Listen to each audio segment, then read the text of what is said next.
Now we're live. We're live. What's going on, everybody? Hey.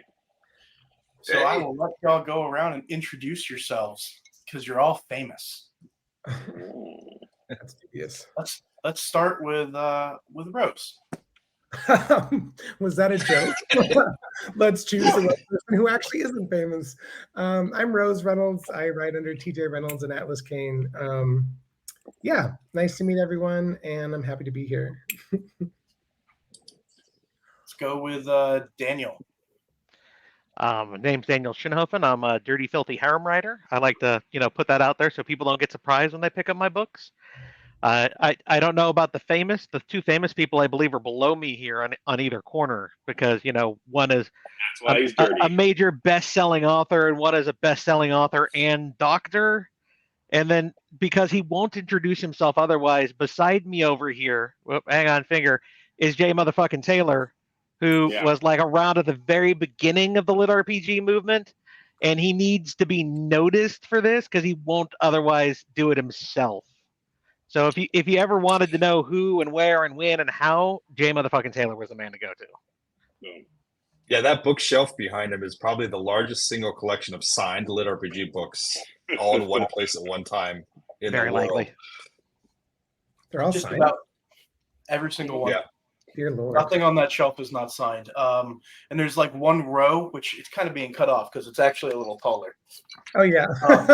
There's one row up there on one side that is not LitRPG, but other than that, everything on there is LitRPG. Nice. Let's go to Dinneman so we can hawk his med Kickstarter. Hey, so I'm Matt Dinneman. I write a book series called Dungeon Crawler Carl. I don't know what else to say. I write other books too, but nobody ever wants to talk about them. But I am running a Kickstarter right now for hardcover books, and my dog is starving to death, and I need it to feed him. So yeah, that's not true, Matt. I'd totally bring up Dominion of Blades for you. Thank you. And I loved how you wrote "He Who Fights with Monsters." That's a great one. So that's awesome. Yeah. Yeah, I write that under my other pen name. And Alaron, you're up. I'm Alaron. I write The Land in God's Eye, what I'm now calling the AKU, Alaron Calling Universe, or Labyrinth Universe. It's good to be here, and I want to second what was said earlier. Jay has been here from the very, very beginning. Awesome. And honestly, it's probably just had a lot to do with growing LitRPG, like just as a culture in the world, which is, deserves to be noticed by. He's way too humble. I mean, even with his like Archie Digest haircut, like he doesn't take enough credit as he should. So, yeah. And to answer your question, Phil, that's because we had to ask the psychiatrist to let Dinneman join us for the panels. He's only out. That's absolutely right. Yeah, they only give me a little closet once an hour a day, so I'm in it right now. Oh my God, this is already in defeat. That didn't take long. You're already into the feet. Yeah, that's happening. Yeah. So let's. I should have picked boobs, man. I should have picked boobs. Should have picked boobs. You should have picked. You had me at boobs. Would have worked out better for you, I think. Yeah. Oh, Daniel, what's your cat's name? That one back there is Beamer. She is the small plush cat, and of course, since she's black, she is a void cat. Don't stare at her too long, or you'll be sucked into the void. But you have how many void cats running around now? There are 3 void cats, and then 1 elderly Siamese cat in this house at this point. So lots of void, and then 1 very angry Siamese. That's fair. Yeah. Oh, now he's here. Oh, He missed. I think he missed the banner. He didn't make a comment, so now it's back.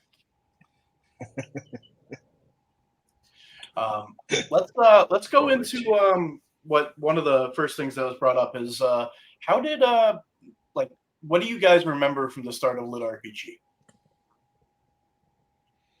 Is there anyone who wants to start? Because I know know some of us were definitely active, and then quite a few came on pretty early. I do. I want to give a shout out to Brent Roth, one of the very, very earliest LitRPG authors who wrote an awesome series called Dragon's Wrath that sadly is no longer for sale on Amazon because we think he passed away and there was no one to sort of pick up the banner. But he was an awesome guy. He wrote a very fun, interesting series, one of the very first that was out there. And also was just very kind to me as like a new author and like helped me cut my teeth. So I like to remember him, these kind of things. Absolutely. I really enjoyed that series. Mm-hmm. I do know there's some copies floating around of the book that was pulled off before it was actually stripped from Amazon after the expiration. So there, I mean, it's still out there and available, but unfortunately will never be finished. Yeah. You know, I remember. So I've always liked the idea of video games and books. I had read like Ready Player One and stuff, but I was going through my Hoopla, my Hoopla diary library, and I saw this book called Way of the Shaman, and I had no idea what it was. And I downloaded it and I read it, and then I think there's a lot of us that came to it in that path, and I'm like, well, this is really amazing. And then I found Alron's book, and I'm like, I can do this. Yeah. Maybe not as cool, but I would like to try, and that's pretty much so. I wouldn't be here if it wasn't for those books. So I kind of vibe with that too. I didn't know you could write a book with RPG. I thought it was like a choose your own adventure was the only way to do it. I've tried that before, and it's really hard if you've got executive function issues. Just fucking hell no. But yeah, I like picked up Ascend and I bounced to Bagwell and I bounced around with some of the like maybe second gen if we're being like strictly honest with the timing. And then I did that same thing where I was like, I can do this. In fact, you get hooked on your own plot and then it feels like you're leveling up with your character. So that becomes like a driving force. Super fun. I also say, well, I did choose your own adventure. I've grown to hate it because no matter how much I describe LitRPG, they're like, so like choose your own adventure, and you're like, I know. Yeah. I didn't. Yeah.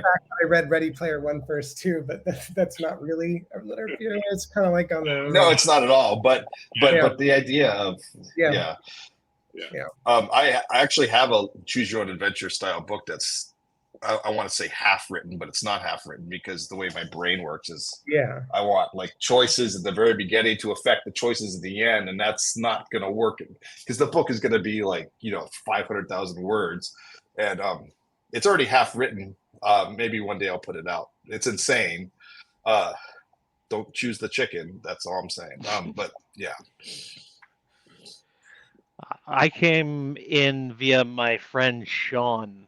He gave me one of the Russian authors. I think it was Play to Live was the series. I'm not positive though. And I read a couple of that, and I was like, okay, that's something. It combines gaming and writing, two things that I've always loved. That's great. And I think it was Alron's first book around that same time, and I'm like, wait. Okay, this is really good. And I don't remember, there were two or three other I think I read one of Futch's because Futch has been around forever as well. And I looked around and they're all lone protagonist stories that I was seeing at the very start, which is why I jumped to the far end of that and was like, well, since most of these feature like immersive gaming kind of thing, I said, well, I'm gaming with friends if in 30, 40 years when I'm 70, 80, and there was immersive technology, would we all, in our late years jump in and try to get one last like major raid thing going? So I wrote Last Horizons because nobody had taken like the group of friends and put them into that kind of element. And that was well received. I do have to thank Alaron for his Facebook group, the one that we're all here on, because that helped me find that, yes, there was probably going to be a place. There were other people like me who loved that kind of content. But it wasn't until 7 months later when I wrote Alpha World that I was like, oh, hey, I can actually do this and people really do like me. It wasn't a fluke. Yay. Nice. One of the other ones that I often recommend for people just to give them an idea because it's so prevalent in society that isn't LitRPG but has some of the elements in the early days is the video game portion of Ender's Game. When he goes in and he's playing the game within it, and that's how a story unfolds, and he's starting to learn new abilities and how he approaches things from it. And that one actually, I feel like gets a lot more people than people like you would expect, simply because so many people have read it or at least are familiar with it as a medium. Such a badass book. Absolutely. I would agree. So we've had a couple of questions come in at this point. Two of them that are basically the same, one from Sharon and one from Damien. And that's what's your favorite LitRPG you read this year? And yeah, I'm gonna make you all pick one, preferably not your own.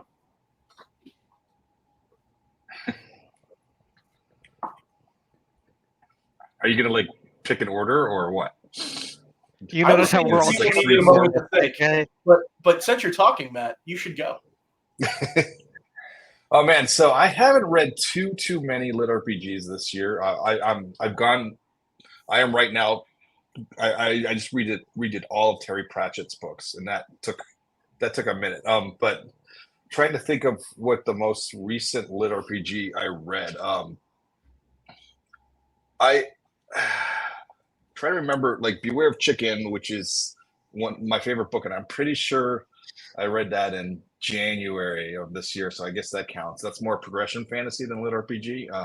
It's freaking hilarious and fantastic, and I listened to it. I didn't read it, but the way Travis Baldree does that is just amazing. Seth Rings, the Por Nova Roma. That's a really good book too. What else? What did you read, Rose? You've already given more than one. You stole my Nova Roma. I was just going to do that. I'll go to the one I was rocking before was, and it doesn't seem to get much credit. I don't know why. The system is insane. Ivan Cal's Monsters and Legends is a really I haven't good. read that. And the cultivation and lit RPG systems are so robust that I'm like, I'm a fucking fraud. I'm not good at the system part. I'm good at stories. So I enjoy the systems, but I was just really impressed by the density of that. And now I'm on the third book of Nova Roma, so thanks for stealing that, man. Yeah. Oh, you're welcome. Aileron, what about you? I'm kind of enjoying, what is it? I like all the skills, like the deck building. I thought that was like kind of a fun, slightly different take. Yes. And then there was another one. Let's see, what was it called? Let's see if I can find it. It was like similar. I like the deck sort of like idea and the things you can do with like finding magical cards and the different configurations. I personally feel like the best Magic systems are ones that are like inherently simplistic that can be then expanded out into horrible complexity if you want to get into it. And so that's how I was kind of feeling it. Yeah. I mean, if you're going like with favorites this year, I'm probably gonna say, what's the name of it? It's got this guy who keeps having to deal with like bare feet and getting his toenails cut and buffed, and there might be like a talking cat involved, but I can't remember the name of it. It's not that big a deal. Defiance of the Fall. It'll come back to me at some point. Maybe if I just get jogged on it. Other than that, for favorite lit RPGs this year, I don't get a lot of time to read anymore, so I kind of stick with known entities until like one of my really close friends who understands what I like will be like, "Hey, read this." Hang on, I just had it and I just lost it. Damn. You know what the really hard thing is when you're a writer and you just can't think of things and you just kind of sit here and stare at a computer screen? Yeah. I mean, I don't know if you guys have ever suffered this disease, but I think it's called thinking. Nope. Yeah, I don't do that. I just talk. I can't think of the name of it. For not lit RPG, there was a story that I loved, which was Vixen Warbride, which, funnily enough, isn't harem, and the title will throw you off. But it was a great series. Beware of Chicken was good. I can't think at the moment. I'm sorry. I might be able to think of it again later. Fair. It went poof. The surprising one that I'm going to throw out there, it's kind of a tease to everybody, though, is one that's not actually out yet. Somebody had me do a beta read for this new one, and it's, oh my god, good. I'm really looking forward to it. Oh yeah, flip me off, DJ. What is it? DJ, what is the title you settled on? Heavenly Chaos is the title of the series. Ooh, It'll be out after Binding Words finishes, which is the will finish at the end of this year. So sometime early 24, I'll put the first book of it out. Is it harem? Everything I write is harem. This is gonna be my Nice. smallest harem. It's actually just the 2 women who are gonna end up with the main character, and I'm gonna make sure it stays that way. And if he tries to expand it, I'm gonna kneecap his ass. The problem with the way I write is I'm an after action reporter, as I like to call it, because I don't care for pants or a discovery writer. So I've had words with him. He understands, and he's been beaten enough in his life that he'll toe the line when I tell him to. Oh, I want to add JT Wright's The Infinite World. I thought was amazing. I thought it was absolutely great. Nice. So let's. We had one come up that I'm gonna abbreviate part of the question because the favorite moment is just ridiculously hard. But we'll do your favorite moment involving your books this year, or something that you're working on. And if you could pick one author this year that you wanted to like shout out to, whether that's someone that you look up to or someone that you think deserves more focus. And let's start with Alaron this time. So I'm working on my third series, Omega Mage, and this is like the 20th iteration that I've written in it, and honestly, it's the one that really feels right. So I'm just sort of really enjoying having all these disparate ideas that I was trying to like before force together, now just sort of flow. And I'll give 2 shout outs. One, he needs no more shout outs, but like Brandon Sanderson with having the most funded 2 Kickstarters of all time. Man, I'd be very unhappy if I was in the publishing industry. Like it just seems tough on that side. But he's the man, and it's awesome. And then I don't know, like some of like the web serials that we talk about LitRPG a lot, but we don't really get into. But like these guys write just these amazing immersive worlds, like Super Gene and Infinite Mana at the End of the Universe, and God, what is it? Reincarnation of the Strongest Sword God. Like these are like epic, amazing, billion word like kind of stories that I don't know. I just feel like definitely were worth some mention. Cool. DJ, why don't you go next? I'm sorry, what was the question, Jay? It was a combo one. We had what was the highlight moment of the year for you involving your works, whether that's a book, whatever, or and then the secondary question is, and if you could shout out one author that you want to shout out for whatever reason. Okay. I will say the highlight by the time the year ends, like I said, it'll be right at the end of this year, or right at the beginning of the year. Binding Words will come to an end. 5.5 years on that series, 11 books. That is something I am very, very proud of. The fact I've told that entire story, and the fact that the main character is my best friend Sean. So when you read about the oblivious idiot, it's true to life, and he knows it, and he hates me and loves me, but he's the one who started me on this journey, so he can suck it. For books, for author, I would shout out, if we're going to stay in LitRPG, I would say Scotty Futch gets very little praise. I love his just stupid off-the-wall parodies. They will never fail to make me laugh. And if we go away from that, I will go with, I think it's Thomas Dosher, I think is the name. He is the author of Vixen War Bride. That is a series that is based on humanity at war with another culture. They land on the planet where technology doesn't work because of the radio type interference. And what happens when you try to converse and understand the culture of another place while you're busy, like making sure they don't go back to war with you. I loved the hell out of it just because I love character pieces and how much that plays into it when you can't effectively communicate well. Rose? Yeah. Highlights. I'm excited that I'm gonna finally finish Seventh Bridge of the Heavens 2. That that book kind of kicked my ass. So did transition in the last couple of years were really tough, but it's going to be a big like accomplishment just being able to step in and finish another big book. For some shout outs, I really liked Sari Lex's Menach Loop. Um, it's just a really cool concept, and she doesn't get enough credit for sure. I think she's amazing. Also, I like everything by Dean Henniger.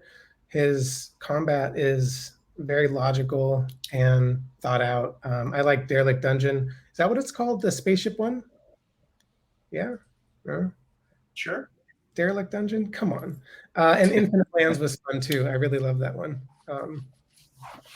Yeah. Thank you. What about you, Matt? I'm trying to think of what my favorite moment is. The favorite moment of something in my books that's happened so far this year is something that hasn't been published yet, except on my Patreon. Just seeing that's teased in the epilogue of my most recently published book. It's kind of a reunion of sorts, and that was really hard to write. Trying to think people that need to be shouted out. You know, there's a few LitRPG authors who've been around for a really long time, and kind of like how DJ was talking about Scotty Fudge. People who, you know, they're just quietly being super popular, like Eric Uglin.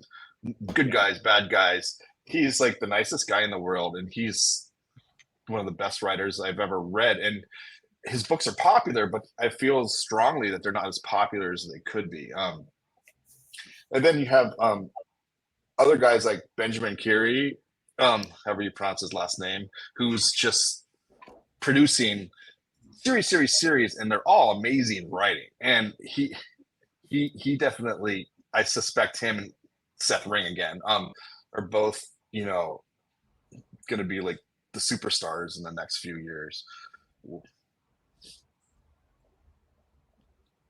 Awesome.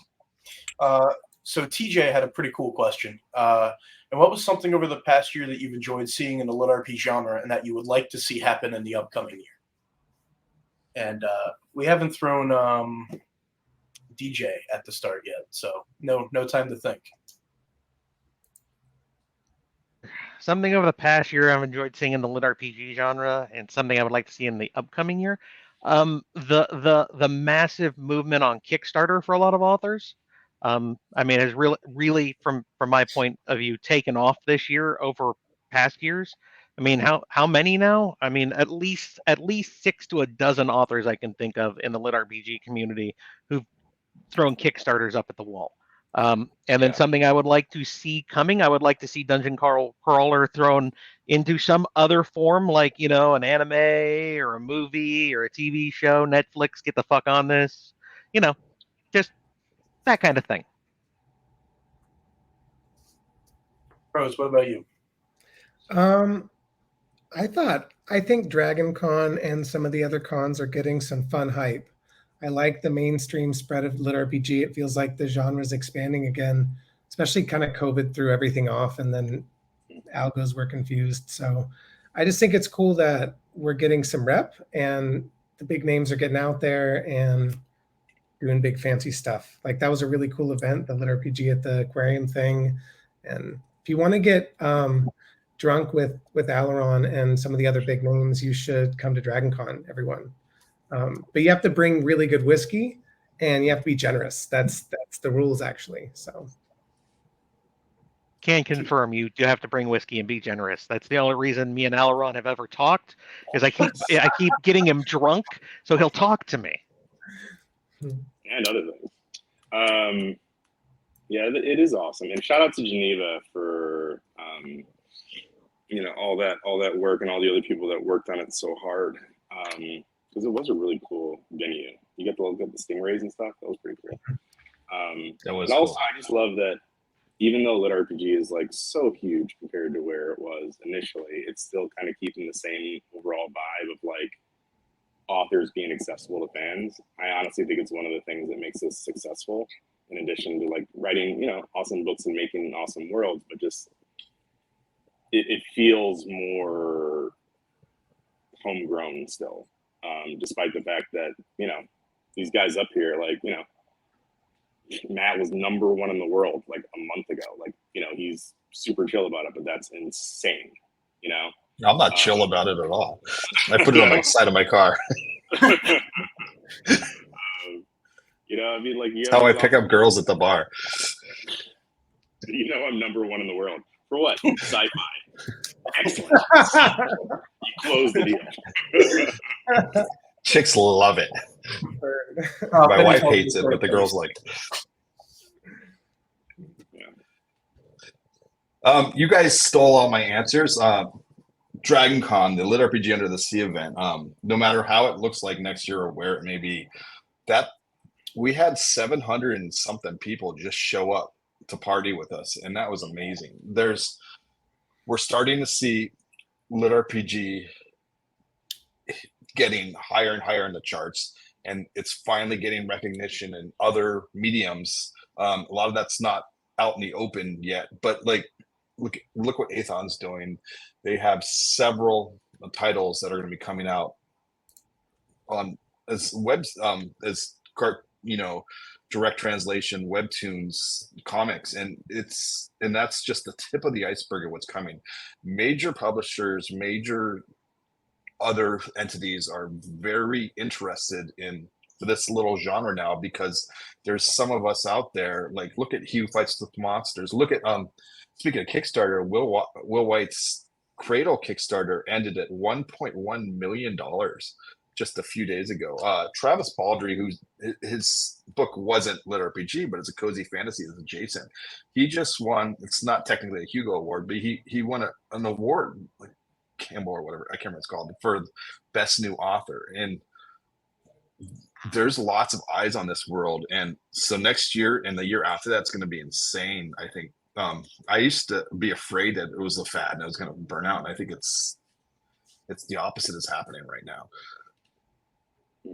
I definitely think it's reached the point where it's self-sustaining and it's going to continue to grow. I do want pictures of Travis and that tiara he's supposed to get from that award, because I think that's going to be fabulous. That should rank up there with feet pictures. And it's the regression series by Dean and Ramon that I could not think of earlier for books this year. So I did finally remember. Nice. So I think everyone answered that one at this point now. So all right, we'll jump on to the next one. And we're going to go to one from Doug. And because it's already kind of related to what we've just been discussing, what LitRPG book or series do you think will be the first to hit the screen, whether in a movie or TV? It's going to be Dinneman.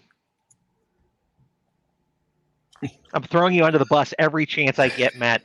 Until the feet bust trample you underneath them, it's going to be you. I can't answer this question, probably not for the reason you think, but I am contractually obligated not to answer this. And I suspect it might not be me, but interesting things are happening on multiple fronts from multiple authors. I would say it would be you or Cradle myself. So that was an NDA answer if I've ever fucking heard one. I won't throw any individual specific authors or companies under the bus, but there are multiple people who have been in negotiations, and more than you think. Like to the point that it's actually much more prevalent. Like we are actively being held in discussions at multiple studios and multiple companies and multiple levels. When you have He Who Fights with Monsters debuted #1 in the world for the book, my audiobook hit #1 in the world. Cradle, $1.1 million on Kickstarter. People notice that stuff. Yeah, they notice, and that's just all of this happened in the past few months, but they've been noticing for a while now. Traditional publishing is actively seeking LitRPG. They still don't understand it, but you're going to start seeing lots of crazy things coming up in the next year and a half, 2 years. And I won't say the company, but I happen to know for a fact that there is some like the self-publishing assistant companies are looking for people to assist them in like growing and taking advantage of LitRPG. because it was actually discussed with me directly whether or not I would be willing to write like a what is lit RPG kind of book. And then like, so they want me to write a book about writing books since I've never written a book. Yeah. That makes sense. Well, might as well take advantage of new authors. That seems to be the hot trend. Yeah, absolutely. That's one of the problems when there's money, then Yeah. people take advantage. And then there's people who don't know what they're doing, wanting to be a part of it, who get taken advantage of quite a bit. I'd love to see The Land in animated for sure. Netflix animated series, like a sketchy, splashy, syncopated, hip hop heavy fucking bam, like Samurai Champloo, but The Land. Yeah. A little bit of Afro Samurai in there. Yes. I was actually really, when I was watching Castlevania on Netflix, which I think was just top tier along with anything else that's ever been created, it seems like that's just obviously a huge avenue in to adapt a lot of these kind of things. It shows the success of a video game into that, right now on a massive scale, not just for anime fans, but like just for Netflix. Mm-hmm. So. Have you guys seen the One Piece show on Netflix? Yes, it's really good. It's so good. It's hilarious. I didn't think it was possible after, Cowboy Bebop, which I actually liked, kind of, I didn't hate it. I know that the Cowboy Bebop people did, but no, the One Piece, when we get that first scene, when we see what his power is for the first time, you're like, yeah, this is going to be good. Yeah, that was really good. Huh. Welcome back, Richie. My son got me into Roblox because there's a One Piece game in Roblox called Fruit Blocks, and I love it. I'm so pissed that I'm playing Roblox as a millennial. It's so embarrassing. Don't be pissed. I played Roblox too every once in a while. DJ, what about you? What do you think's going to hit screens? I mean, you pointed at Dinnaman, but is that your answer? I did say Dinnaman. Dinnaman, Cradle are two of the ones I would throw out there. He Who Fights with Monsters is not beyond the pale at all, considering the massive following behind it. And any of the ones that you've seen hit #1 repeatedly are top contenders. Since we do have an NDA answer from somebody here on the panel, I'm going to say that we have solid non-confirmation because it can't be talked about. So. Sorry. Go ahead, Bruce. I was just going to say Pirate Abba didn't get mentioned, but like Wandering In is fucking massive, and something like that, she just brings in like casually 30K like fans that are ready to download instantly, and that's something that is to be considered. Yeah, and Defiance of the Fall too. I mean, look at his Patreon. I mean, it's insane. And I keep saying this, but the money is there, and we're gonna be, it's gonna be like superhero movies. All of a sudden, you're gonna get Bukake with LitRPG movies. Bam, bam, bam, bam. Hang on. That's treading dangerously close to my territory, sir. Exactly. So you're in luck. Don't tease me with a good time. But so I think that one will be pretty. I think that's a pretty interesting idea. And then there's a question from Kyle Wilkinson, which is, what do you hope to see LitRPG heading in the next 10 years or so? And so obviously that's a pretty far throw out in terms of like how fast we've grown in just the years we've been here and all of that. So I guess wild, crazy hopes. I don't know if I'm supposed to answer, but I kind of like how it is now, where we feel like a small community. We're having parties, like you're in a LitRPG forum, and half the people there are authors. And I would like a LitRPG forum where, there's less worry from people that the author is going to swoop in and have their feelings hurt. But the small community feel, I would love for that to continue, even though we grow and we have bigger names writing LitRPG books, but it's still accessible for some 16-year-old kid grew up reading these and wants to write his or her own version of it, and then we're still accepting to those, and we treat it with the same openness that we would treat like Stephen King writing a LitRPG. We're all equal when we all come in, and that's how it feels to me now still, and I hope that stays, if that makes sense. Yeah, We like s- my hope from jump back in the day was that it would grow, like just grow beyond like my wildest dreams, and it has. And I think that I sort of saw it from the beginning, and honestly, it might have just been my very first reaction to reading LitRPG. I was like, video games and sci-fi fantasy, these are my favorite things of all time. How have I never? It's like peanut and chocolate. Like the first dude that did that was a genius, and now it seems awesome. And yeah, so like I wanted to grow, and then but it also not just to grow, but to like have an overall positive vibe to it, like Matt was talking about, which I think has been firmly cemented enough, and this is sort of like the bedrock of the culture that will continue on in some way, shape, or form. And yeah, some people are just going to skyrocket up and you know go. I doubt like Stephen King hangs out with his old college writing buddies, and that's fine. But I'm sure they do together, and I think that would be cool. And I don't know, I just love it. I still just love lit RPG. So more stories, more awesome, more days spent without moving on a couch. That's what I want. Rose? I think it's cool to look about like the other mediums that are going to come. I was surprised when like everyone thinks that LitRPG hasn't been thrown into anime, but Sword Art Online is sort of like a romanticized version. So Yeah, other countries and cultures have been doing it for a long time. It just sucks because there's some sort of fake bridge separating us from that. And I just want to watch it. That'd be really sick. Audio is my favorite, but video is great too. I just want to see it expand that way. More random T-shirts in public, shit like that. That'd be fun.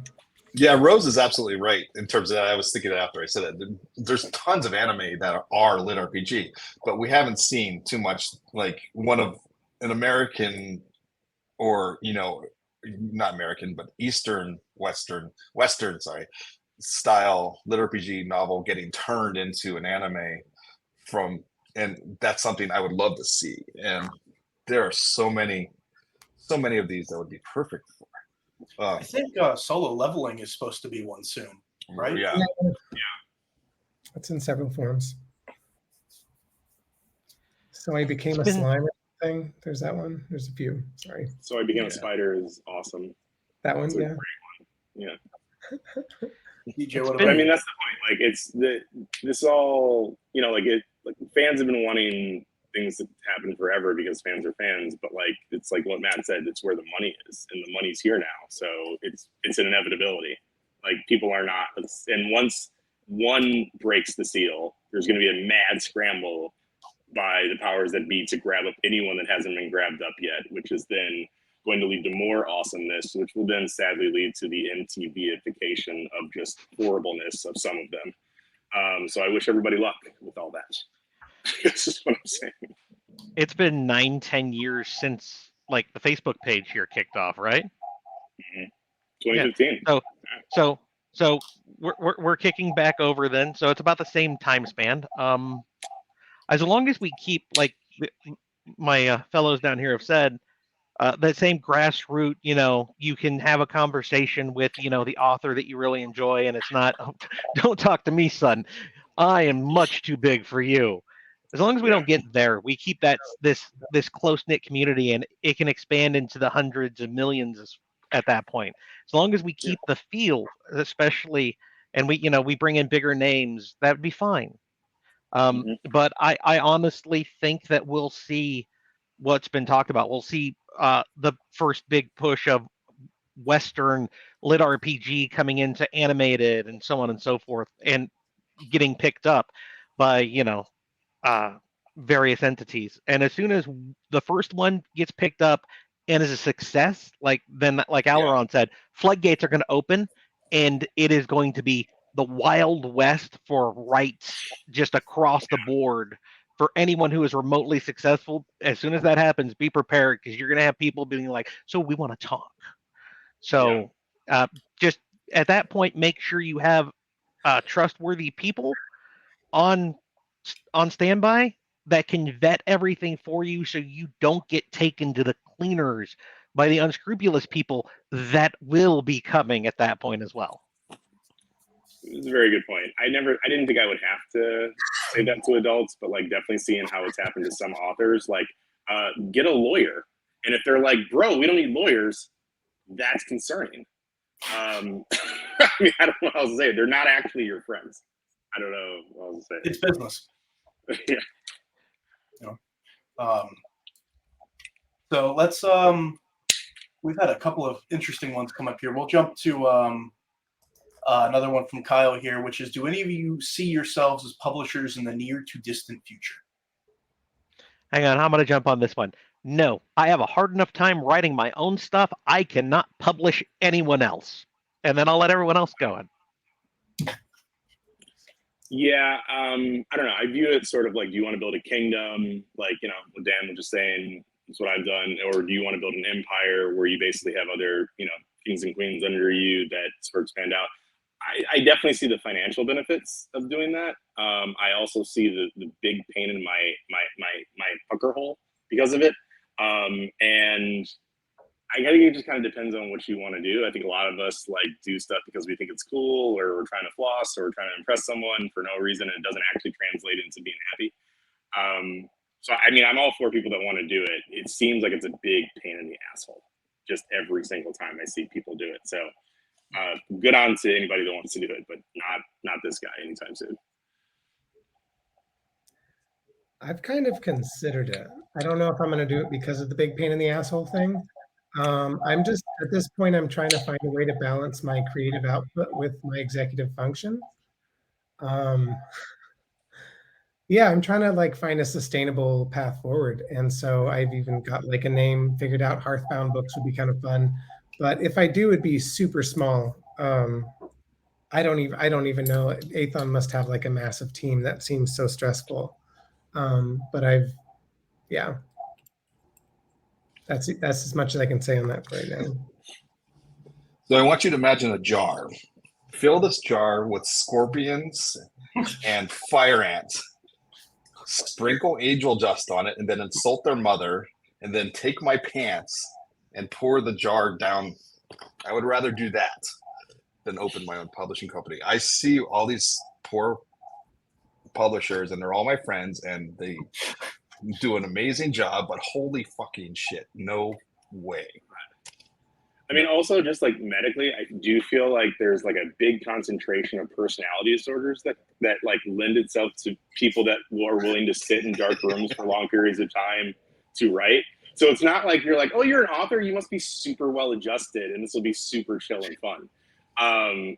So like for me, it's just not really like, yeah, I'd rather go have sex personally. That's just, it's a choice. It's a personal choice that I'm going to make rather than do that. So yeah. I'll call you later. You on your storytelling ability, Matt. Like you write books. One of the factors, a lot of the people from this community who ended up starting publishing companies that are successful, you see Dakota and James and Jez, and I think all of them have like the one thing in common is they're super driven, and they have a partner in this who's not necessarily a writer but very business minded and keeps them on track, because all of us writers were like squirrel brain, creative nut jobs, and I can't even keep my own checkbook balanced. I don't even know what that means. So I can't imagine. I had to write a check the other day, and I'm like, I don't know, do I have checks? And then I ended up like doing bill pay for it, and then the lady was like, what the hell is this? So yeah, no, I don't have checks.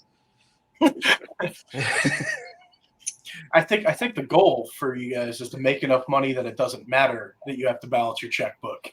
It's do I want this? Okay. You would think, but yeah. I mean, that's a nice goal to have. Yeah. So let's jump to another question. Let's go. Jen Bean asked one, which is, speaking of Wandering In, would you ever consider going back and doing a rewrite of one of your older series? Do you think we'll see more of that, or do you think the Wandering In is just kind of a one-off with how they approach that? We'll start with Daniel. As far as I know, it's not a one-off. I thought I heard, maybe, and I'm wrong. Maybe I'm wrong, that Pirate was also in a Touch Back Up book 2, possibly. I could be wrong. I have looked at like my oldest book, my Last Horizons, which is rough on the way it's written. I could not convince my editor to go back and touch it. So yeah, I don't know. I don't know if I could shoulder that burden myself, because the more time I spend on that, the less time I spend writing the next book. And I think my fans would be very upset with me if I didn't keep producing new content.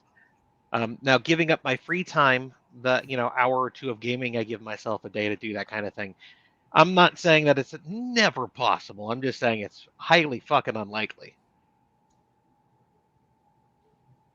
Rose, what about you? Sorry, go ahead, Matt.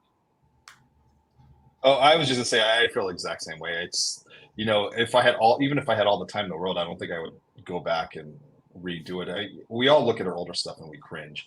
The stuff we're making now, we'll probably look at it in a year or two and say, man, that could have been better, because we're always growing. That's what we want to do, and it's just it's the never-ending cycle. Once it's published and out there, I feel as if that's the finish line, no matter what it is. So I don't think I'll ever do that. And I apologize for speaking when Rose was called out. Rose, you're next. Yeah, I mean, I get the attraction for it. I've wanted to do that with Eternal Online, and you think about the logistics of it, and it's terrifying, because then you're like, well, okay, I'll just write a new book, because there's so much to change at like the fundamental level, where you're like, well, I'll just change a couple support beams, and then suddenly the house needs to be rebuilt, and then it's that thing, like if you keep revising a canvas, you just paint a really deep painting that's just trash. Right? So just write a new fucking book is probably the best way to do it. So probably not. Yeah. I mean, so after I put out this third series, the next book is going to be The Land, because I've never actually had fans get mad at me because I took a hiatus, Dan. So I can take as much. I mean, they're so kind to me. Shut up. I do love you guys. But I probably honestly will.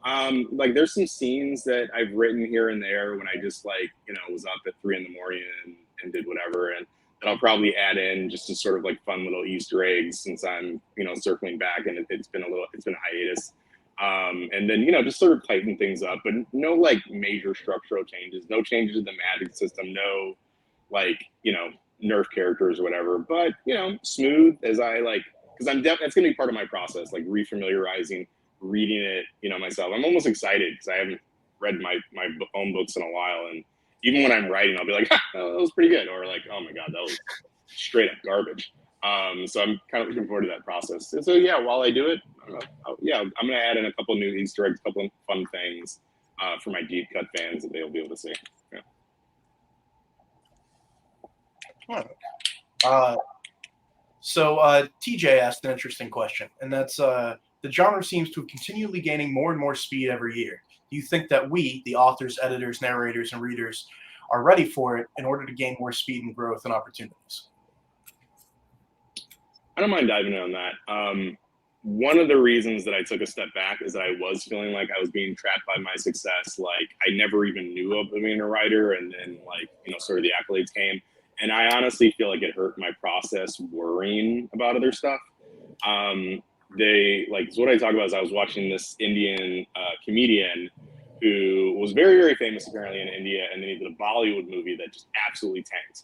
And he goes, and I'm not going to lie, guys, some of your reviews hurt. Like when you said I was the worst thing to happen to India since England, it really cut me deep. Really good review. And so he was talking about it, and he goes, I've always been a jokey guy, and I've always like had a really thick skin, but I never really knew how personal it was, like creating content, putting it out there, and I got that. But he's like, what I arrived on is that my art only belongs to me, and my fame only belongs to you, and it is okay that those two things are separate, and it's okay that I like fame, but what I need to focus on is art.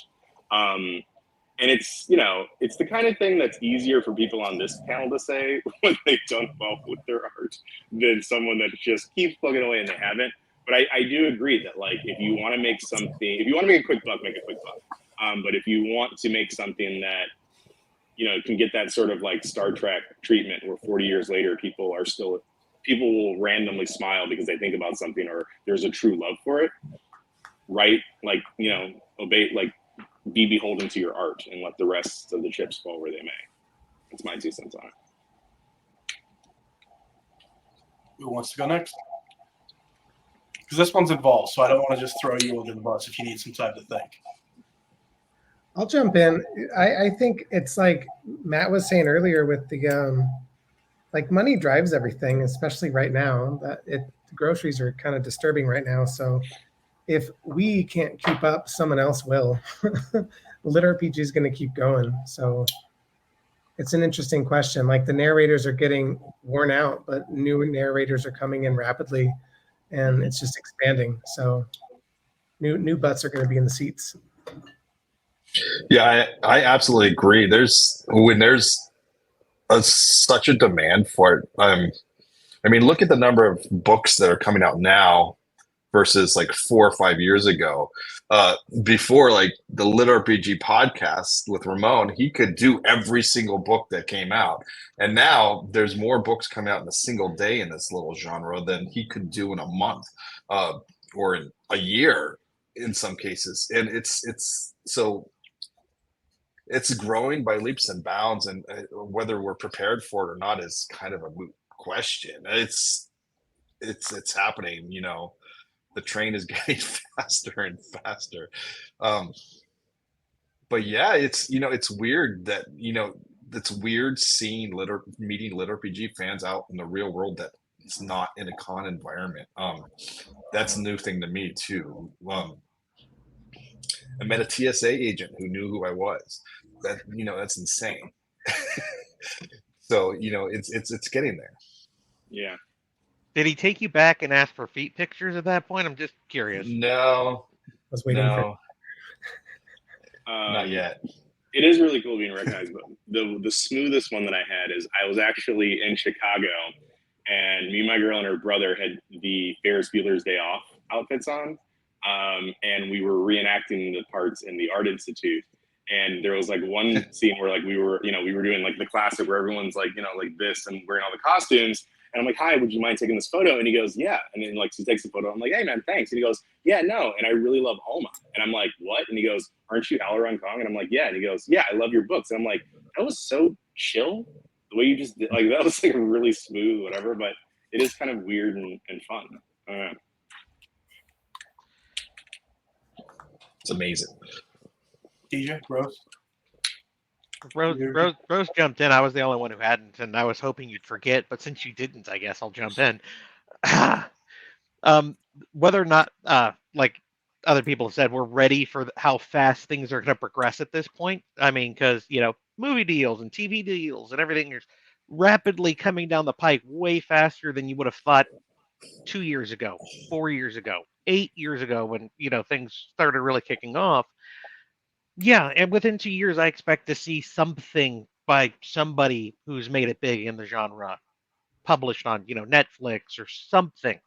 I will continue to plug my dirty, filthy harem books and take my little slice of the genre and be perfectly happy with it. And maybe one day something like Netflix will go, yeah, we're okay with a little sex. Let's talk, son. HBO would love you. Cinemax. Skinamax. Ooh. Exactly. Yes, that's what I was going to say. I would love for them to make an adaptation of your stuff and then do a second adaptation that's like Channel 99, like wavy cable lines, where you can just do it side by side. It'd be like, I think I just saw a nipple.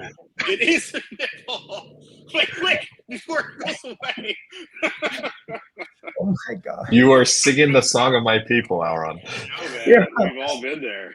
Oh my That's how you write books, kids. That's how you become an author. I know the kids have it so easy nowadays. It's so easy to find porn. They do not appreciate You're not it. downloading random things on a torrent, hoping to God that it's actually what it says it is. Like, what volume can I put it on so that I enjoy it and I don't get caught by my mom? Those are high stakes. That is decision making that makes successful adults. That's what I think.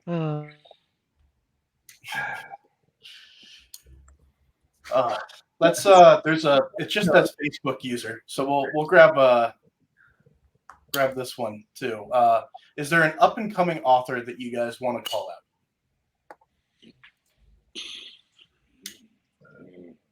I think we answered this earlier, but I had said he's not really up and coming. I said Benjamin Curie and Seth Ring.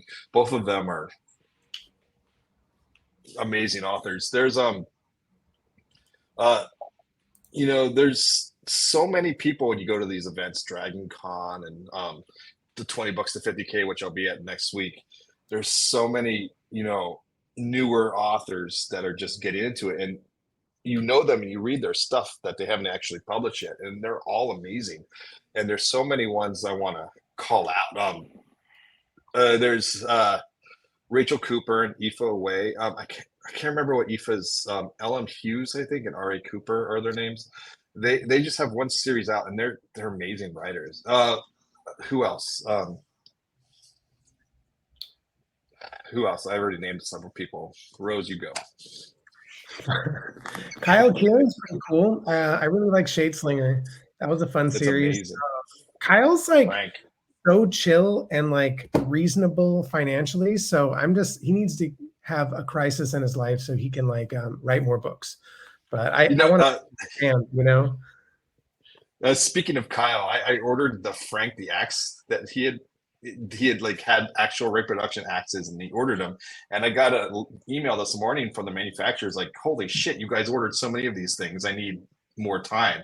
So that he's getting popular, so I can't wait to get arrested with that axe sometime. But yeah,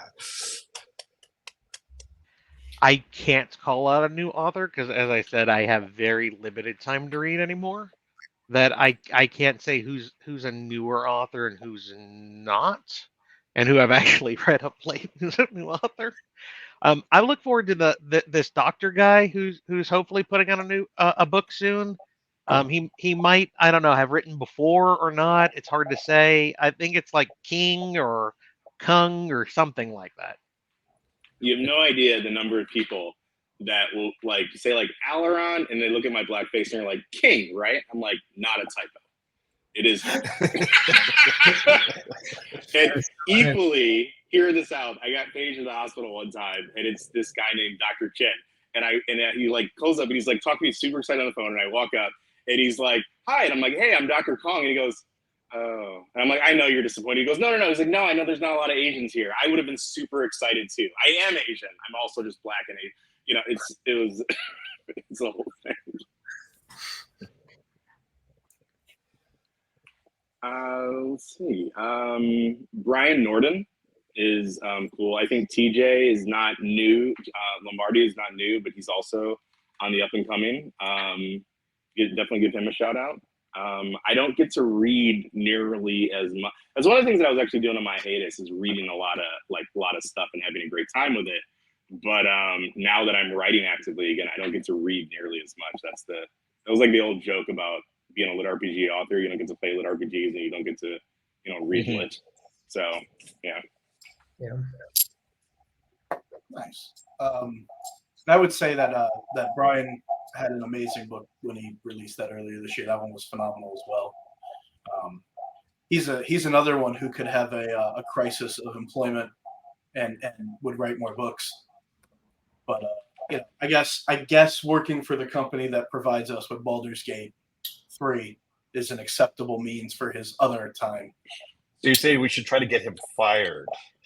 Okay, I can do that.